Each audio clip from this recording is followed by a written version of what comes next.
नमस्कार। आज हम माइक्रोकैप्स की दुनिया के एक ऐसे पहलू पर बात करने वाले हैं जो अक्सर नज़रअंदाज हो जाता है, लेकिन आपके रिटर्न को चुपचाप कम कर सकता है। जी हाँ, हम बात कर रहे हैं इक्विटी डाइल्यूशन की। तो आज हम क्या-क्या समझने वाले हैं? सबसे पहले तो ये जानेंगे कि ये मुनाफे का सिकुड़ता हुआ हिस्सा होता क्या है। फिर हम ये देखेंगे कि आखिर छोटी कंपनियों यानी माइक्रोकैप्स में ये इतना ज्यादा क्यों होता है। इसके बाद मैं आपको एक बहुत ही काम का 5 पॉइंट स्कोर कार्ड दूंगा जिससे आप इस रिस्क को माप सकते हैं। हम ये भी देखेंगे कि असल में इसका रिटर्न पर असर क्या पड़ता है और सबसे आखिर में इन्वेस्टर्स के लिए एक सुनहरा नियम। तो चलिए, सबसे पहले इस पूरी समस्या की जड़ को समझते हैं, और वो भी बिना किसी भारी भरकम शब्द के, बस एक सीधे से सवाल से। जरा सोचिए, क्या ऐसा हो सकता है कि आपने कंपनी में पैसा लगाया, कंपनी ने अच्छा मुनाफा भी कमाया, लेकिन आपका हिस्सा बढ़ने की जगह और छोटा हो गया? सुनने में थोड़ा अजीब लगता है ना? पर ऐसा होता है, और इसी को समझना हमारे लिए बहुत जरूरी है। देखिए, इसी को कहते हैं इक्विटी डाइल्यूशन। इसे ऐसे समझिए कि किसी कंपनी की पूरी ओनरशिप एक पिज्जा की तरह है। जब कंपनी बाजार में नए शेयर लेकर आती है, तो वो उस पिज्जा के और ज्यादा टुकड़े कर देती है। अब पिज्जा तो उतना ही बड़ा है, लेकिन टुकड़े ज्यादा हो जाने से आपके हाथ में जो स्लाइस है वो पहले से छोटा हो जाता है। चलिए, इसको एक बहुत ही आसान से उदाहरण से समझते हैं।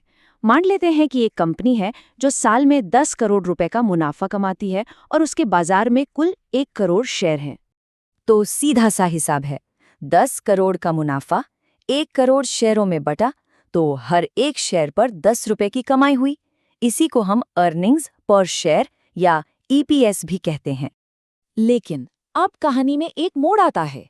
कंपनी को और पैसों की जरूरत पड़ती है और वो 20 लाख नए शेयर जारी कर देती है। अब क्या हुआ? कुल शेयर हो गए 1 करोड़ 20 लाख। मुनाफा तो अब भी 10 करोड़ ही है, लेकिन अब वो ज्यादा शेयरों में बंटेगा। तो जो कमाई पहले हर शेयर पर 10 रुपए थी, वो अब घटकर सिर्फ 8.33 रुपए रह गई। देखा, यही है डाइल्यूशन का सीधा सीधा असर। तो अब सवाल ये उठता है कि आखिर ये चीज भारतीय माइक्रोकैप कंपनियों में इतनी आम क्यों है? क्या वजह है इसके पीछे? देखिए, बड़ी कंपनियों के पास तो अक्सर अपने बिजनेस से ही इतना पैसा आता रहता है कि उन्हें बाहर हाथ फैलाने की जरूरत नहीं पड़ती। लेकिन छोटी कंपनियों की कहानी थोड़ी अलग है। वो ज्यादातर हर साल मुनाफा नहीं कमा पाती। उनकी बैलेंस शीट थोड़ी कमजोर होती है और बैंक भी उन्हें आसानी से और सस्ते में लोन नहीं देते। तो ऐसे में उनके पास पैसा जुटाने के लिए अपनी हिस्सेदारी यानी अपने शेयर बेचने के अलावा कोई और रास्ता बचता ही नहीं है। और कुछ सेक्टर्स तो हैं ही ऐसे जहां पैसे की जरूरत बहुत ज्यादा होती है। आप रिन्यूएबल एनर्जी, माइनिंग या फिर नुकसान में चल रहे नए जमाने के टेक स्टार्टअप्स के बारे में सोचिए। इन बिजनेस को चलाने और बड़ा करने में ही इतना पैसा लग जाता है कि उन्हें बार बार बाजार से पैसा उठाना पड़ता है, और डाइल्यूशन एक तरह से उनकी आदत या मजबूरी बन जाती है। और एक मजेदार बात यह है कि बाजार के मूड के हिसाब से इसी डाइल्यूशन को अलग अलग नाम मिल जाते हैं। जब मार्केट में तेजी का माहौल होता है तो इसे ग्रोथ के लिए फंडिंग कहा जाता है और सब अच्छा लगता है। लेकिन जब बाजार गिर रहा हो तो यही चीज कंपनी को बचाने के लिए फंडिंग बन जाती है। नाम चाहे कुछ भी हो, एक निवेशक के लिए तो मतलब एक ही है, उसकी हिस्सेदारी का कम होना। तो अब सवाल आता है कि इस खतरे से खुद को कैसे बचाया जाए। अच्छी बात यह है कि हमारे पास एक बहुत ही काम का टूल है, एक 5 पॉइंट का डाइल्यूशन स्कोर कार्ड, जिससे हम इस जोखिम को पहचान सकते हैं। इस स्कोर कार्ड से हम किसी भी कंपनी की सेहत का पूरा अंदाजा लगा सकते हैं। हम 5 चीजें देखते हैं। पहला, क्या कंपनी अपने कामकाज से इतना कैश कमा रही है कि उसे बाहर से पैसा ना मांगना पड़े। दूसरा, उसके पास अभी जो कैश है वो कितने महीने तक चलेगा। तीसरा, क्या कंपनी की ये आदत है कि वो बार बार शेयर जारी करती रहती है।